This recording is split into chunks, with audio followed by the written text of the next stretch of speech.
Hi everyone. இன்னைக்கு CPR பத்தி பார்க்கலாம். சிபிஆர்னா கார்டியோ பல்மனரி ரெசசிட்டேஷன். அது கண்டிப்பா அதை பத்தி ஒரு பேசிக் நாலேஜ், அது எப்படி பண்ணணும்னு எல்லாரும் தெரிஞ்சுக்க வேண்டிய அவசியம். அது எங்க யூஸ்ஃபுல்லா இருக்கும்னா, ஒருத்தங்க சடனா கார்டியாக் அரெஸ்ட் போயிட்டு கொலாப்ஸ் ஆனா அவங்களுக்கு ரொம்ப யூஸ்ஃபுல்லா இருக்கும். சரி, ஃபர்ஸ்ட் என்ன ப்ரொசீஜர்ஸ் பார்க்கலாம். ஃபர்ஸ்ட் ஆஃப் ஆல் முக்கியமா பார்க்க வேண்டியது சீன் சேஃப்டி. ஒருத்தவங்க எங்க கொலாப்ஸ் ஆகுறாங்க, அந்த இடத்துல பக்கத்துல வேற ஏதாவது டேஞ்சர் பாயிண்ட்ஸ் ஏதாவது இருக்கா, எலக்ட்ரிக்கல் ஒயர் இருக்கா, இல்லைன்னா ரொம்ப ஷார்ப் எட்ஜஸ் இல்ல ஷார்ப் ஆப்ஜெக்ட்ஸ் ஏதாவது இருக்கான்னு பார்க்கணும். முதல்ல அவங்க கொலாப்ஸ் ஆனவங்கள சேஃப்டியான ஒரு இடத்துக்கு கொண்டு போகணும். அதே மாதிரி நீங்களும் சேஃப்டியா இருக்கணும். ஒரு வயரோ எலக்ட்ரிக்கல் வயரோ அந்த மாதிரி இருந்துச்சுன்னா நீங்க இமீடியட்டா அதை அக்சஸ் பண்ணது அவாய்ட் பண்ணிக்கணும்.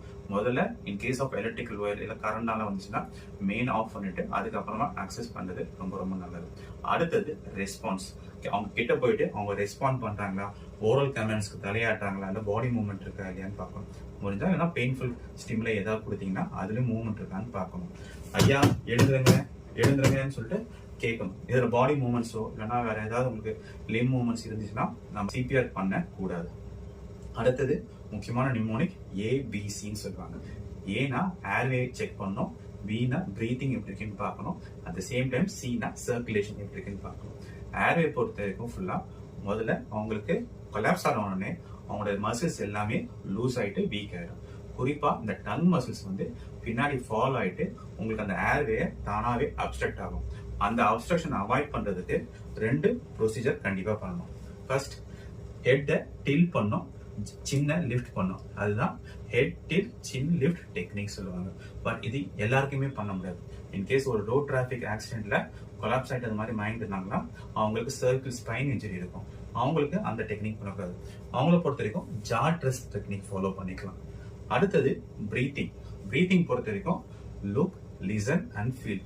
வாய் வழியா மூச்சு மூவ்மெண்ட் இருக்கா, இல்லைன்னா மூக்குல உங்களுக்கு அந்த நாஸ்ட்ரில்ஸ் மூவ்மெண்ட் இருக்கா, இல்லைன்னா செஸ்ட் மூவ்மெண்ட் இருக்கான்னு ஃபர்ஸ்ட் ஆஃப் ஆல் பார்க்கணும். அடுத்தது கிட்ட போயிட்டு ஃபீல் பண்ணணும். இது மாதிரி மூஞ்சி கிட்ட போயிட்டு அவங்க மூவ்மெண்ட், அங்க ஏர் மூவ்மெண்ட் இருக்கா இல்லையான்னு பாத்துக்கிறது நல்லது. அடுத்தது சர்க்குலேஷன். சர்க்குலேஷனா யூஸ்வலா நம்ம கையில அந்த ரேடியல் ஆர்டரி பிடிச்சி பார்ப்பாங்க. யூஸ்வலா அந்த ரேடியல் ஆர்டரி பொறுத்த வரைக்கும் 90க்கு மேல இருந்தா மட்டும்தான் இது உங்களுக்கு ஃபீல் பண்ண முடியும். அதனால கரோட்டிட் ஆர்டரி பார்க்கணும். இந்த கரோட்டிட் ஆர்டரி எங்க இருக்குன்னா, நம்ம கரெக்டா இந்த தைராய்டு கிளாண்டுக்கும் இந்த மசிலுக்கும் நடுவில் உங்களுக்கு வந்து லோயர் எண்ட்ல கை வச்சு பாத்தீங்கன்னா 60 mm மேல இருந்துச்சுன்னா அந்த ப்ரெஷரை நம்மளால ஃபீல் பண்ண முடியும். இதுதான் ஏபிசி. இந்த மூணுமே எதுவுமே இல்லைன்னா நம்ம இம்மிடியேட்டா சிபிஆர் ஸ்டார்ட் பண்ணணும். சிபிஆர் எப்படி ஸ்டார்ட் பண்ணோம், நம்ம டாமினன்ட் ஹேண்ட், நம்ம வழக்கமா எந்த ஹேண்ட் யூஸ் பண்றோமோ அதை கீழே கையில வச்சுக்கிட்டு இன்னொரு ஹேண்ட்ல வந்து இன்டர்லாக் பண்ணிக்கணும். அடுத்தது ஹீல் ஆஃப் த ஹேண்ட். குறிப்பா எந்த பகுதி தான் உங்களுக்கு செஸ்ட் சென்டர்ல ஸ்டர்னத்துக்கு கீழே உங்களுக்கு பிரஸ் பண்றதுக்கான இது ஃபுல்லா பொசிஷன் இப்படி வச்சிருக்கணும். பண்ணிட்டதுக்கு அப்புறம் நீங்க எல்போ ஃபிளெக்ஸ் பண்ணக்கூடாது. உங்களோட ப்ரெஷர் எல்லாமே வந்துட்டு உங்களுக்கு ஷோல்டர் தான் கொடுக்கணும். குறிப்பா ஒரு நிமிஷத்துக்கு கிட்டத்தட்ட 100ல இருந்து 120 வாட்டி பிரஸ் பண்ணணும். அது உங்களுக்கு 2 ரெஸ்கியூர் இருக்கிறாங்கன்னா அவங்க மாத்தி மாத்தி எவ்ரி 5 சைக்கிள்ஸ்க்கு ஒரு வாட்டி சேஞ்ச் பண்ணிக்கிறது நல்லது. ஃபர்ஸ்ட் நான் எப்படி பண்ணணும்னு சொல்லித்தரேன். கவுண்ட் பண்ணும்போது லவுடா கவுண்ட் பண்ணுங்க. ஃபர்ஸ்ட் ஆஃப் ஆல் பொசிஷன் வச்சதுக்கு அப்புறம் பிரஸ் பண்ணணும். 1 2 3 4 5 6 7 8 9 10 11 12 13 14 15 16 17 18 19 20 21 22 23 24 25 26 27 28 29 30 30 கொடுத்ததுக்கு அப்புறம் 2 ரெஸ்கியூ பிரேக் சொல்லுவாங்க. ரெஸ்கியூ பிரேக் பொறுத்த வரைக்கும் நமக்கு தெரிஞ்சவங்களா, அப்பா அம்மா இல்ல வேற ரிலேட்டிவ் வந்தனா அவங்களுக்கு நம்ம வந்து ரெஸ்கியூ பிரேக் மாதிரி கொடுக்கலாம். மவுத் டு மவுத். யூஸ்வலா தெரிஞ்சவங்களுக்கு மவுத் டு மவுத் கொடுக்கறது நல்லது. இப்ப ரீசன்ட் சிபிஆர் டெக்னிக் சொல்றீங்கன்னா இந்த மவுத் டு மவுத் கொடுக்கணும்னு அவசியம் இல்லைன்னு சொல்றாங்க. ஒரு நிமிஷத்துக்கு ஒரு 100 to 120 டைம்ஸ் ஆகுது நீங்க வந்து கம்ப்ரஸ் பண்ணணும். எவ்வளவு வேகமா பண்ணணும், ரொம்ப வேகமா பண்ணீங்கன்னா உங்களுக்கு அந்த ரீகவரிங் ப்ரெஷர் கொஞ்சம் கொடுக்கணும். அப்பதான் வந்து லங் நல்லா எக்ஸ்பேண்ட் ஆயிட்டு உள்ள திருப்பி பிரீத்திங் பண்ணும்போது திருப்பி பிரீத்திங் ஆயிட்டு திருப்பி லங் எக்ஸ்பேண்ட் ஆகும். அப்பதான் சர்க்குலேஷன் இருக்கும். எவ்வளவு டெப்த்துக்கு போனோம்னா ஒரு 5 சென்டிமீட்டர் டெப்த் கீழே போற அளவுக்கு நம்ம பிரஸ் பண்ணணும். திருப்பி மணி காட்டுறேன்.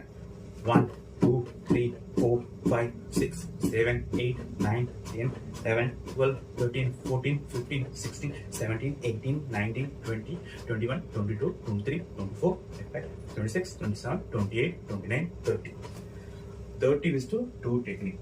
இது வந்து குறிப்பா 12 வயசு மேல இருக்கிறவங்களுக்கு இது மாதிரி ஃபாலோ பண்றது நல்லது. சிபிஆர் எது வரைக்கும் கொடுப்பீங்கன்னா ஆம்புலன்ஸ் டீம் வர வரைக்கும் நம்ம அந்த சிபிஆர் கண்டினியூஸா கொடுத்துட்டே இருக்கணும். கண்டிப்பா இந்த சிபிஆர் பத்தி எல்லாரும் இந்த ஒரு பேசிக் நாலேஜ் தெரிஞ்சுக்கணும். கண்டிப்பா அதை எப்படி யூஸ் பண்ணணும்னு பிராக்டிஸும் பண்ணிக்கணும். ஃபுல்லா சிபிஆர் எங்கெங்க பண்ணக்கூடாது. சில பேர் ஹைப்போகிளைசிமியா தாழ்வு சர்க்கரைனால மயக்கத்துல இருப்பாங்க.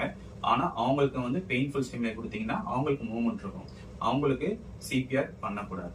அடுத்தது ஸ்ட்ரோக் பேஷண்ட்டுக்கு ஒரு சைடு மட்டும் கை கால் வீக்னஸா இருக்கும். அதர் சைட்ல மூவ்மெண்ட் இருக்கும். அது மாதிரி மூவ்மெண்ட் இருந்தா கண்டிப்பா சிபிஆர் பண்ணக்கூடாது. அதே மாதிரி ஷீசஸ் ஃபிட்ஸ் உங்களுக்கு ஃபிட்ஸ் முடிஞ்சதுக்கு அப்புறம் ஒரு கன்ஃபியூஷன் போஸ்ட் இக்டல் கன்ஃபியூஷன் ஸ்டேட்ல இருப்பாங்க. அவங்களுக்கு எந்த ரெஸ்பான்ஸ் இமீடியட்டா இருக்காது. அவங்களுக்கும் சிபிஆர் பண்றது தவிர்க்கணும் சொல்லலாம். இத மாதிரி ஒரு பேசிக் நாலேஜ் கண்டிப்பா சிபிஆர் பத்தி எல்லாரும் தெரிஞ்சுக்கிறது ரொம்ப ரொம்ப அவசியமான ஒண்ணு.